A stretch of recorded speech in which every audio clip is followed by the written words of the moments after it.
I take pride on being vulnerable about my love life, and so that's why I made an album called The Love Album.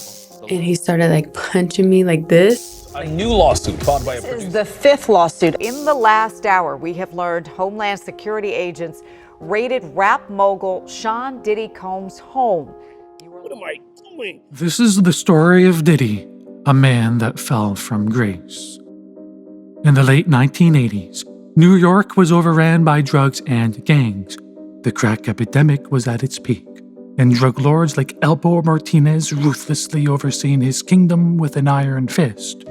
If that's where you lived, your outlook was bleak, but not set in stone, because people like Diddy chiseled his way from these desolate streets into radiant success as a music producer, musician, and entrepreneur, becoming a beacon of hope, showing you anything was possible. But little did we know, we weren't witnessing the rising of a star like Bethlehem, but the rising of the morning star Lucifer. We'll get into the darkest parts of it all, so be sure to smash that like button. But first, we need to lay the foundation. Just imagine what your life would be like if everything was handed to you on a silver platter. Because for Diddy, that's pretty much what happened. You see, he was a backup dancer for famous musicians in his teenage years, such as Big Daddy Kane and Heavy D. These connections landed him an internship at Uptown Records, directly beneath the CEO, in 1990. And just like that, he was making bank within the year, working with musicians like Mary J. Blige. But eventually, the CEO fired him. He said he did it so Diddy could spread his wings. But in reality, maybe it was because Diddy was spreading some other kinds of wings. Here's the bottom line. Diddy opened his own record label. It was Bad Boy Records, and it raked in millions. That's because Diddy was given a special farewell gift. Biggie Smalls. That's right. Biggie Smalls was signed to Uptown Records, and they handed him over to Diddy. It's as if he were a piece of fruit in a gift basket. And with him under his belt, Diddy's future was set in stone. But then, as you know, Biggie was murdered. You'd think this would be the end of Diddy, but it only made him bigger. This is because his eulogy song to Biggie, I'll Be Missing You, went viral. And get this, the album the song was from earned him 2 Grammys. They say what goes up must go down. But at this point in time, Diddy was too big to fail. He expanded his horizons, doing TV shows, opening a clothing brand, and partnering up with liquor companies. By the end of it all, he became a billionaire mogul. But with every step of success, Diddy left behind footprints of devilish horrors, his steps becoming a nightmarish reminder to everyone he trampled over. But for most of us, we never would have guessed. He was the symbol of hope, after all. The hardworking, making it from nothing self-made man. Yes, he was flashy. Yes, he was braggadocious. And yes, he lifted up big. But he was also charitable. Diddy was the benevolent specimen, the man behind the not whatsoever kinky-sounding Daddy's House social programs. Plus, he was a hit. He threw parties harder than Randy Johnson.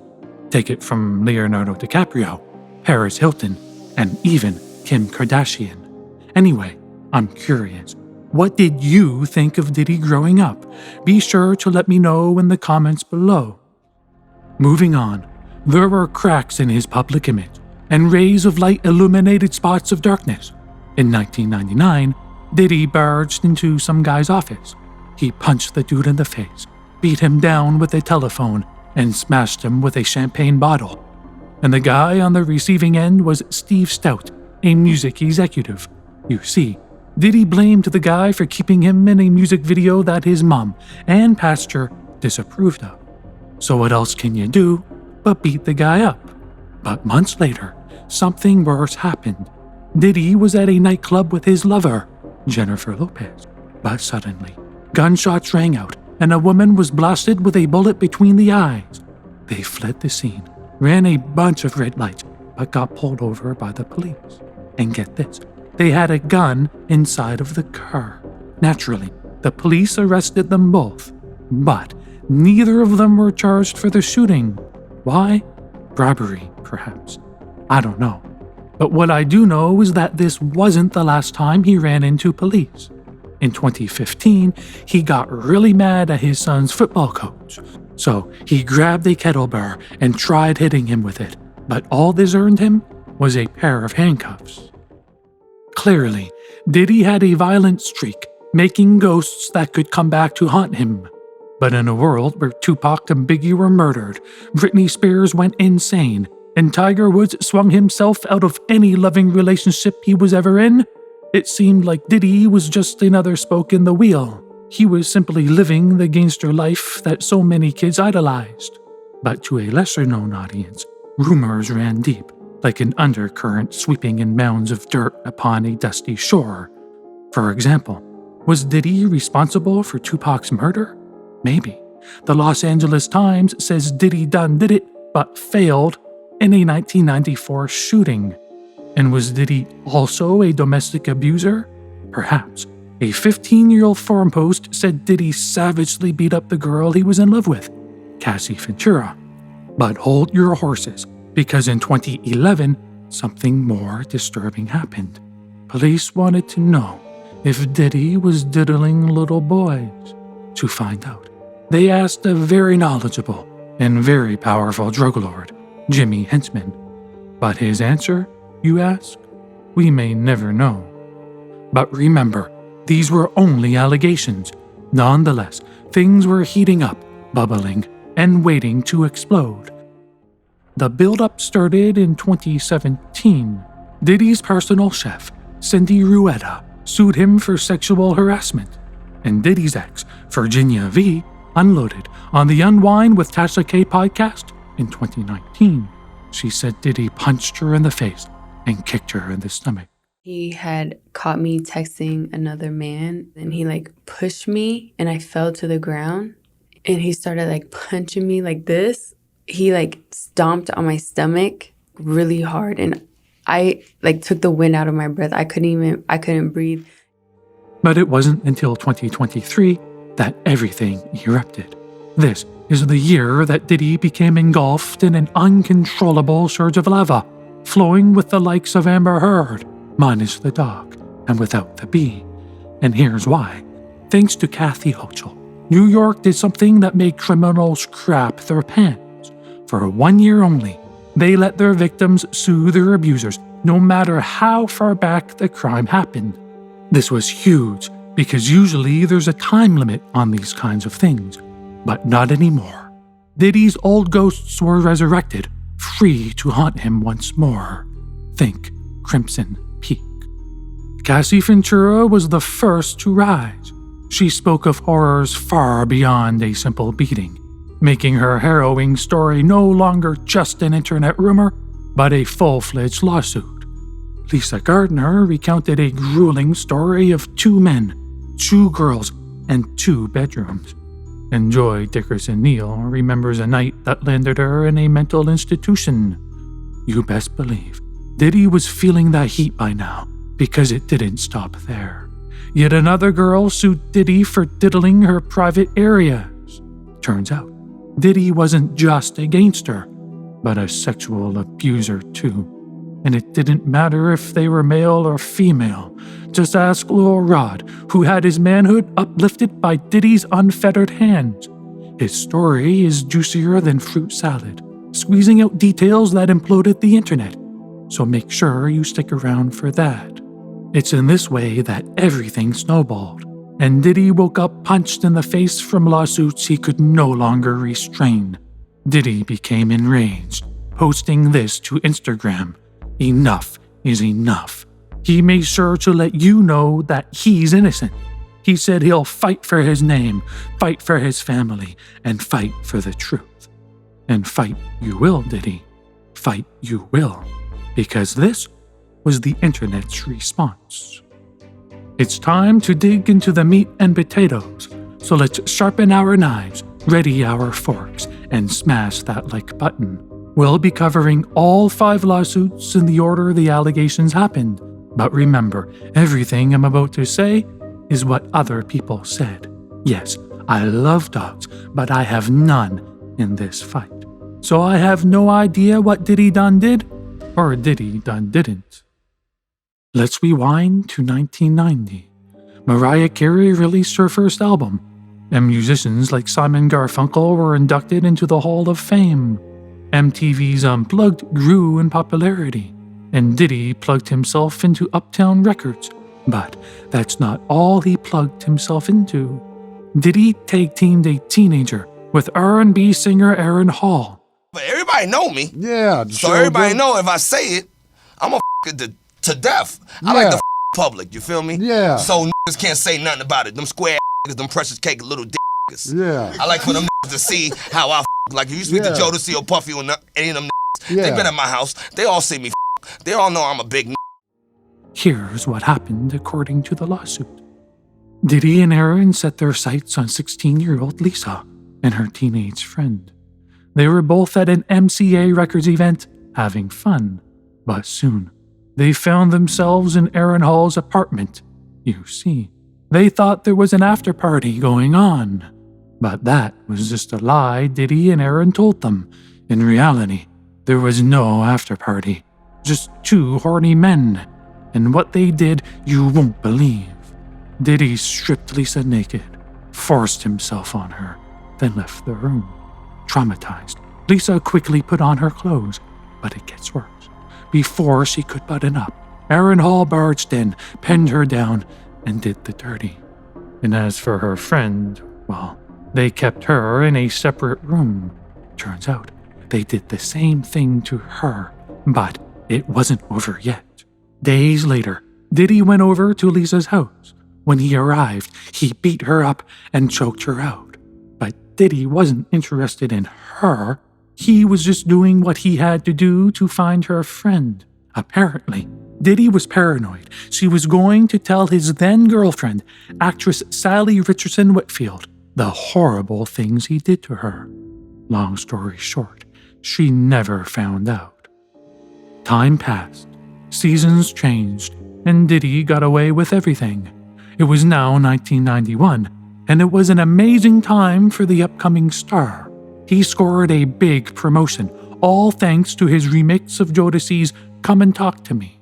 It also earned him some bread, but that wasn't the only food he brought in. Diddy reeled in something much tastier, a college student, into one of his friend's apartments. First, she says he wine and dined her at Wells Restaurant in Harlem. Then, he drugged her by spiking her drink, lacing a joint, or maybe both. We don't really know, but it doesn't matter, because once Diddy got the girl inside, it was game over. He mercilessly forced himself on her, doing the dirty. But if you thought that was it, think again.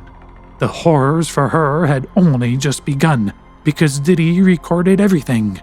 But not only that, he showed lots of people the video, including her friend, Devontae Swing from the R&B group Jodeci. Imagine the humiliation. The girl's name was Joi Dickerson-Neal, but joy became sorrow. She dropped out of school, became suicidal, and was admitted into a mental institution. But years later, just as she was healing, she ran into Diddy at some party. Unexpectedly, he fell to his knees in front of her, but he didn't beg for forgiveness. No, he begged her to believe he was innocent. This was gaslighting at its finest. I imagine he dropped to his knees like he did for Miami. Except for Miami, he did it because she gave him a special birthday gift. Fast forward to 2003. Eminem's Go to Sleep woke people up to a great year because 50 Cent's Get Rich or Die Trying debuted. While other songs bumped in the clubs, Diddy bumped his way over to running the New York City Marathon. And that was the only way you'd outrun him because he was fully established by then, his power insurmountable. Unfortunately, an innocent high schooler learned this the hard way. Here's what the lawsuit says. Diddy's goons were at a bar lounge chilling. They spotted a 17-year-old girl they found hot. So like any creep would do, they'd hit her up, telling her all the things she wanted to hear. They even put her on the phone with Diddy and offered to fly her out to meet him. She couldn't believe it. Things were too good to be true. But there she was, on a plane, flying out. They took her to Daddy's house recording studio, and Diddy was there waiting. They chilled for a bit, but then things took a dark turn. Diddy and the gang fed her drugs and alcohol. They got her so wasted that she fell in and out of consciousness, not knowing what was going on. But that didn't stop the gang from having fun. They brought her into the studio's bathroom, then violated her one after the other. First up was Diddy. He stripped her naked, then forced himself on her over the bathroom sink. She passed out, everything going black. The next thing she knows, she's looking up into the bathroom's mirror. But she doesn't see Diddy. She saw a different man, and he was pushing in her from behind. She pleaded for him to stop, but he wouldn't listen. He just kept pushing and pushing and pushing. Eventually, he finished. But they weren't done with her yet. Another man, Harvey Pierre, took his place, doing horrible things. After all was said and done, she laid naked in the fetal position on the bathroom floor. Eventually, she was flown back to Michigan, plagued with nightmares she never awoken from. And Diddy? Well, he went back to doing what Diddy do. But it was a pretty dim outlook for Diddy, because these accusations kept on going on. Let's talk about Cassie Ventura, the singer that set off the chain reactions of lawsuits. It was circa 2005. Diddy was in the club having a great time. He heard Cassie's hit single, Me and You, bumping through the speakers and loved it. In fact, he loved it so much that he signed Cassie to his label. Now here's the thing. Cassie had a loving boyfriend, Ryan Leslie. This guy actually worked beneath Diddy as a producer, so he was in a great position to set things up. So like any loving boyfriend would do, he helped facilitate the deal with Diddy. But little did Ryan know that was a big mistake. It turns out, Diddy wanted her all to himself, and Cassie's career dangled in front of her like a carrot and stick.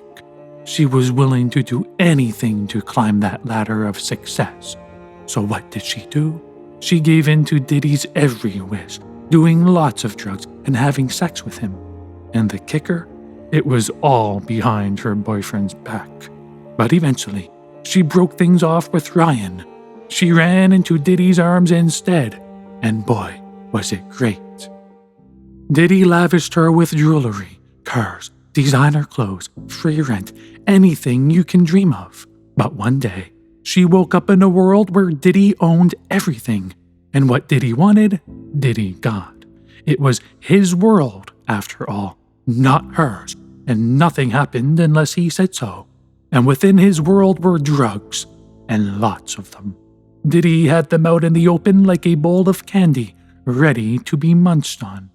He did this on purpose, to keep her docile and weak under his command. Or so she says. But was it true? Maybe. Maybe not. Cassie was trying to say that her choices weren't hers to make. Think Britney Spears' conservatorship.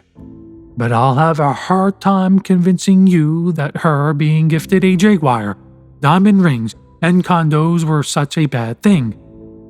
And I'll have an even harder time convincing you that she had zero responsibility for her life choices. Here's the reality.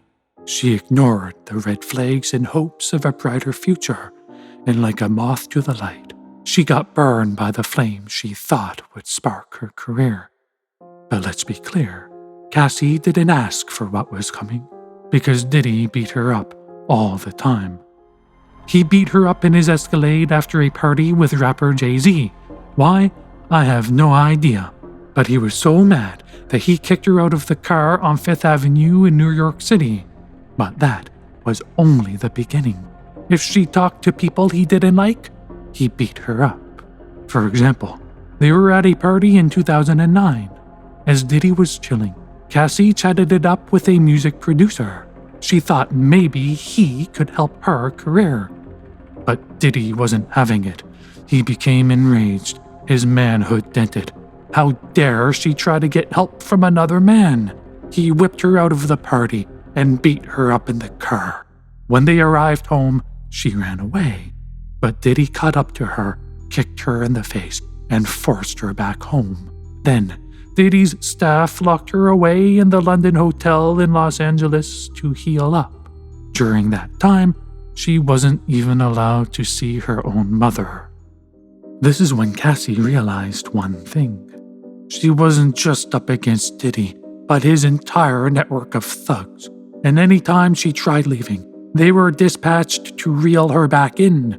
They did so by waving that carrot in front of her face. But it ran deeper than that. You see, Diddy gave what he wanted and took what he wanted. All he had to do was snap his fingers and her career was over.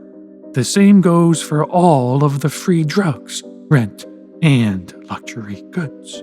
Plus, she felt scared. Let's switch gears and discuss freak-offs. Turns out, Diddy was a beta male. He loved watching his girl get it from other men, and that's what freak-off means. So what did he do? He paid male prostitutes to come over and do the dirty while he watched. This included lots of drugs, lingerie, baby oil, and even cameras. It was like the director's cut of Pornhub Live. He was off the chain with it, like a salivating pit bull let loose in a park full of smoky meat, because he did it every single week. Just imagine the number of men that came in and out of the room.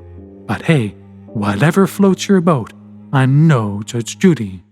But here's the thing, Cassie didn't want it. She was disgusted by it and even threw up beforehand.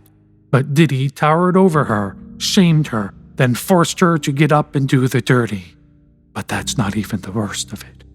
Diddy made her do a freak-off on her very own birthday. I know, it's the perfect gift, a gift any girl would die for. Here's an open letter to Diddy from Cassie's friend. She was there that night and talked about what happened. Moving on, here's some juicy tea. Cassie says Diddy blew up Kid Cudi's car in 2011. Apparently, Cassie had a fling with him, and Diddy found out by snooping through her phone. But here's what I don't get. How can Diddy get so mad at her for that when he was so happy watching her with other men? Let me know in the comments what you think. Here's the nuts and bolts. Cassie was blinded by the flame until she wasn't. In circa 2018, it all came burning down. Enough was enough. She was going to break it off for good. To make this happen, she had dinner with Diddy to end it forever. It went okay, but things ended up taking a dark turn. When dinner was over, Diddy took her home like gentlemen do, but instead of leaving, he forced his way in. He had one last gift to give. He ripped off her clothing, unbuckled his belt, and did the dirty. Cassie pleaded for him to stop, saying no over and over again. But Diddy is Diddy. You don't tell him what to do. He tells you what to do. But amazingly, Diddy walked away with another win. She dropped her lawsuit the day after it came out. Apparently, they came to some kind of agreement behind closed doors. Or maybe Diddy threatened her. Moving on, let's talk Lil Rod. He was a small-time musician, but Diddy liked him. He was like, yo, I'm making an album, and I want you to help me make it. Come live with me, and let's get it done. But Diddy made one big mistake. Lil Rod was a Christian boy, and the last thing you want to do to a God-fearing man is to shove drugs and prostitutes in front of his face. Plus, Diddy did him dirty because Diddy didn't pay him. You see, Lil Rod wasn't feeling it, and Diddy could tell. And you know how it goes. Play ball and get sense, or strike out and get benched. So, what did Lil Rod do? He went cringe-wick on absolutely everybody, exposing not just Diddy, but every single person that kept the cogs in the Diddy train spinning. He exposed Brendan Paul and Frankie Santilla. They were Diddy's bootlicking drug mules, getting him narcotics and guns. But people like Stevie J, Moy Bond, and Diddy's son Justin Combs got him something with a little bit more meat. They hit up the city night, bringing back prostitutes. And all of this was overseen by one person, Christina Coram. She was Diddy's Glenn Maxwell. Okay, that's a bit of an exaggeration, but she was put in charge of everything, even spiking his drinks with drugs. Apparently, Diddy had one set of drinks for the guys, and a completely different set for the girls. But wait, it gets even darker, so be sure to flick that thumbs up like a light switch. Diddy loved underage girls, don't forget.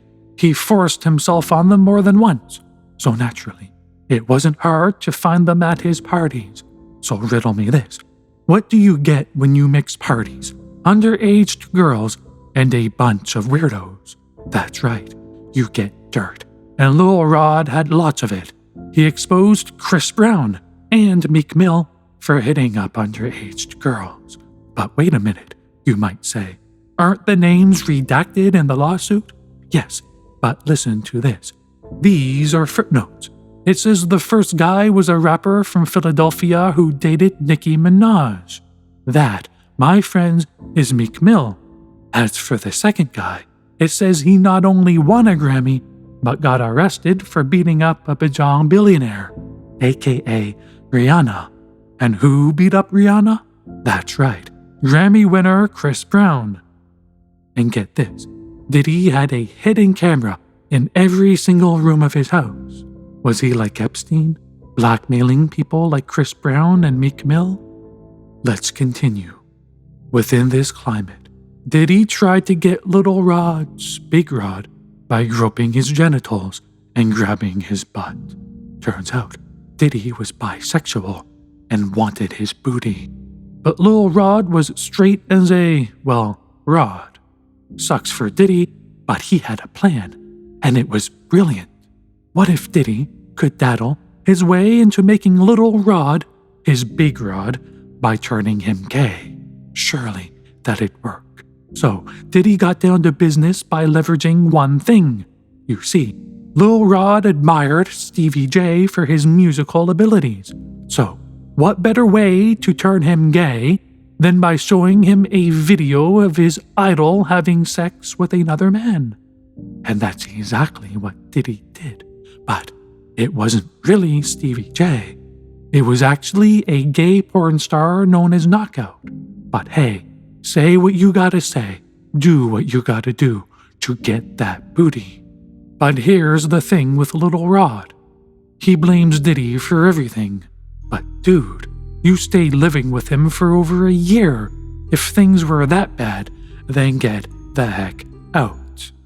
But Cassie was blinded by the carrot, and I guess you were blinded by the cash. Makes sense. But Lil Rod wasn't done spilling the beans yet.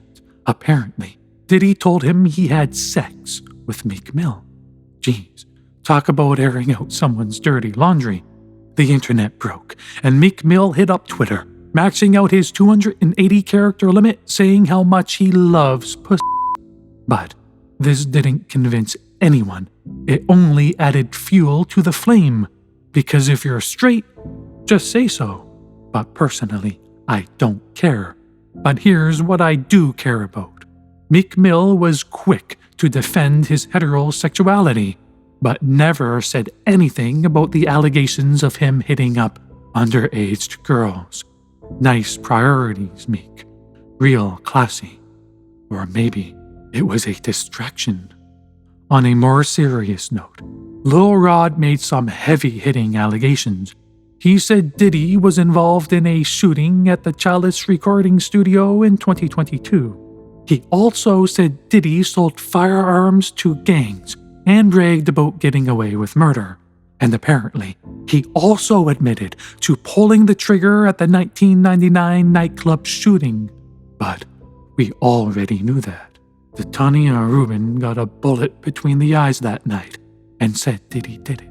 She sued him in 2008 for $130 million, settling out of court. They say you can't outrun a bad diet, and Diddy couldn't outrun his dirty little secrets, because just when you thought it couldn't get any worse, this happened.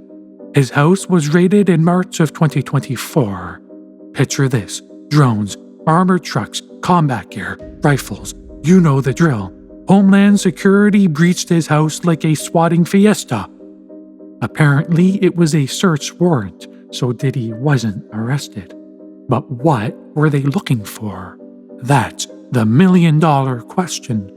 We do know that Homeland Security is investigating him for sex trafficking, drugs, and firearms, so it must be related to that. They even arrested Diddy's drug mule, Brendan Paul. But that's for another chapter not yet written. For now, we'll have to settle with not knowing. As for Diddy, want to know what he's been up to? Just living life in paradise, apparently. After everything went down, he hit up Topgolf in Miami with his daughter. He was probably practicing his swing, because he'll need a perfect hit to wedge his way out of this one. Remember, everything so far are just allegations. Well, not just allegations at this point, but what I'm trying to say is this: Diddy hasn't been proven guilty yet. So, let's wait until court to render our final verdict. Until next time, sincerely, the Tea Barista.